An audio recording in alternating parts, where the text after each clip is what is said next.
Hey guys, it's Steve the Tomato Guy. Today I wanted to talk about soil. Now, if you're in Africa or in some parts of the world, this is what you're familiar with. The red soil, the common red soil, a mixture of mud and sand. I have my seedlings here. I'm about to harden them off, is what I mean when I say you bring out the seedlings when they're ready with like 4 leaves and you put them close to where you'll be transplanting them. In this case, it would be this soil. I cleared it. I will clear it some more because there are still some weeds on it. And you leave the tray out here, this location, and you water it every day. So as the wind touches it, as the sun touches it, it begins to adapt to this environment. And it starts to get hardened off. So by the time you transplant it, it's not as harsh. It's already familiar with the environment. But anyway, I wanted to talk about soil. So not soil composition per se, but pH levels. So tomatoes thrive well in neutral pH levels, meaning you don't want it to be too alkalinic or too acidic. So how do you know, right? Again, I'm not a scientist. I just read a bunch of books on this. So how do you know if a soil is neutral? Well, for starts, looking at this, there isn't much here. There isn't a lot of organics. So the plants might not thrive because the soil lacks a lot of nutrients. But we'll get to that later. Right now, I looked up some techniques online and in a few books. And what I realized is you could do some do it yourself tests to see if your soil is neutral, alkalinic, or acidic. And you can do that with vinegar and baking soda. I have both, luckily. So today we're going to test it together to see, we're going to test our soil together to see if it's alkalinic, acidic, or neutral. And then we'll talk about some of the things we could do about it to make it neutral. I'm not a scientist, so bear with me if this procedure doesn't go as planned, but we'll figure it out together. Anyway, so I have a clear jar from my favorite jam, and what I'll do is open it up like so, and again, you know, get some of that red mud. This is a mixture of mud with sand. I'll just use the spoon that I've abandoned and collect a few samples like so, sort of, and just get a few of the hard. Ooh, it's really hard.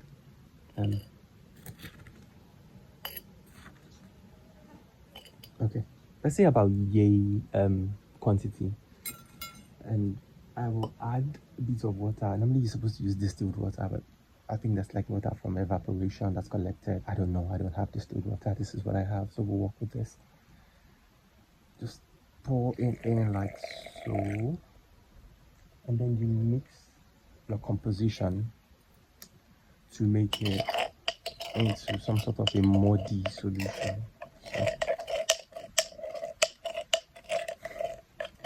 So, you guys can see, make it as muddy as possible. Okay, so we have this composition. It's already fizzing because the test itself is you're supposed to add vinegar to it, and vinegar would show if there's effervescence, like this foam. If there's more of it, it means that the soil is alkalinic, and then you have to sort of make it more acidic. If there isn't any foaming or fizzing, then then it's not alkalinic. Then you do a baking soda test to see if it is acidic. If it's acidic, it will foam with baking soda, and then you will know, oh, the soil is acidic. But if it doesn't foam, then your soil is neutral. So let's try with vinegar first. This is the level of foam already in it, so you guys can have an idea. If I add this baking soda to it, sorry, it's vinegar to it, and then let me take it so you guys can see. Then we have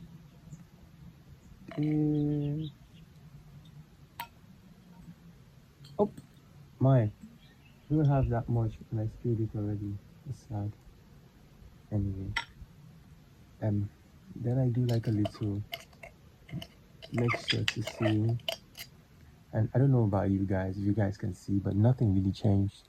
There's just no change at all. It's still the same level of foam that's in it. My guess, it is either we did this wrong because we didn't use distilled water, or the soil is not alkalinic. So there's no foam. Next thing we would have to do is do an acid test with the baking soda. If there's foam, then it's acidic.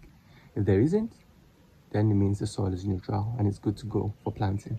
So I'll pour this away and I will take this off.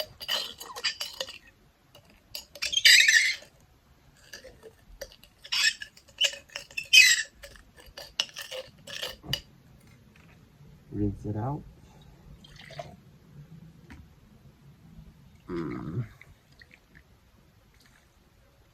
So we don't mess up the experiment. I rinse it out again.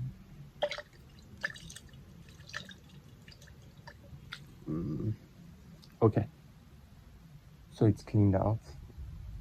I should probably rinse the spoon out as well so I don't contaminate. Voila.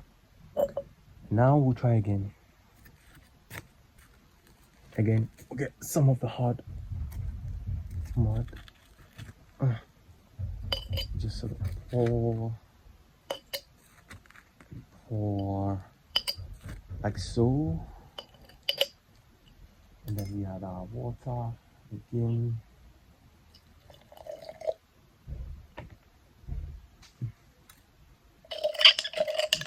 Sort of stir to make it into like a muddy solution. If you guys can see, it's muddy now. Again, there's a little bit of that foam at the top. Now, I'll take my baking soda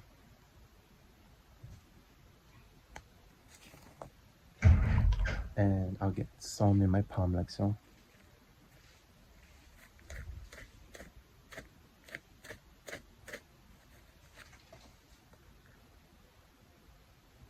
And then I'll just sort of add it to this.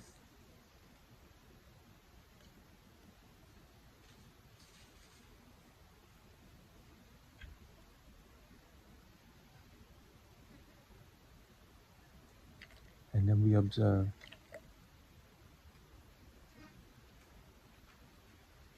Ooh, what's interesting, guys, there's a lot of fizzing in this one.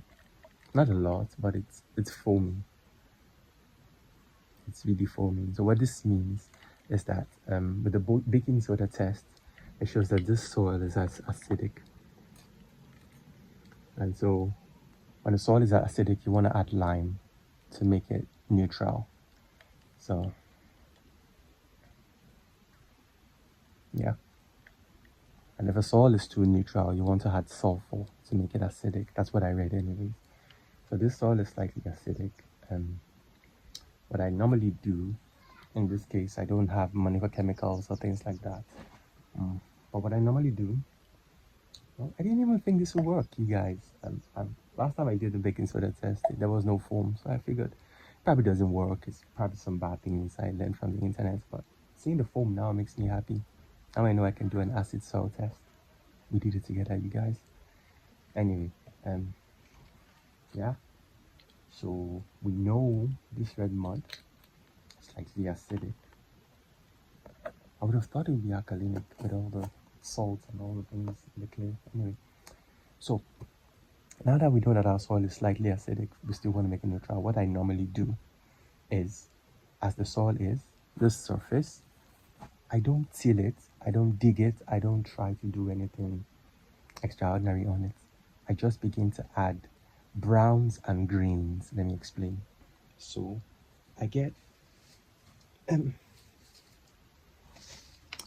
dead branches from this banana, and I get green leaves from other plants around. You don't want to get roots or anything, just leaves. And I begin to pile them on the soil. And I add them, I add my eggshells, I add my onion peels, I add my compost from home, water from rice, water from beans, etc. I keep pouring it here. and I cover it with a tarpaulin for like a month and a half, 2 months, right? What you want to do is make your soil, oof, I don't have my soil here, I was going to show you. You want to get the composition of the soil to be dark. And when there's decay over time, it begins to darken. I think I should show you what I mean. Hold on a second, guys. Let me get the other soil okay, well, fine, this would work. So you see how the soil in this is darker than this red mud. I had collected this from fish ponds and drainages and things like that. It had accumulated debris, and those organic matter are very good for germination and for growing of plants. So when I have all of those compost and food and etc., I don't till the soil. I don't mess up the microorganisms growing on there. I don't mess up the soil. I just add to the layer, to the top, and I cover it with a tarpaulin or sacks. Leave it for like a month or two. Let the temperature and nature do its course. When I take it off, it's a bit darker. There's no grass. Then I dig my holes and I transplant. So we leave this here close to it for like 2 weeks. And then when it has 4-6 leaves, we begin the transplanting process. And hopefully you guys can join in on that one. My next video will be about transplanting. And that's it, you guys. That's how you do it at home soil test. And that's how you prepare your soil for planting. I will see you in the next video.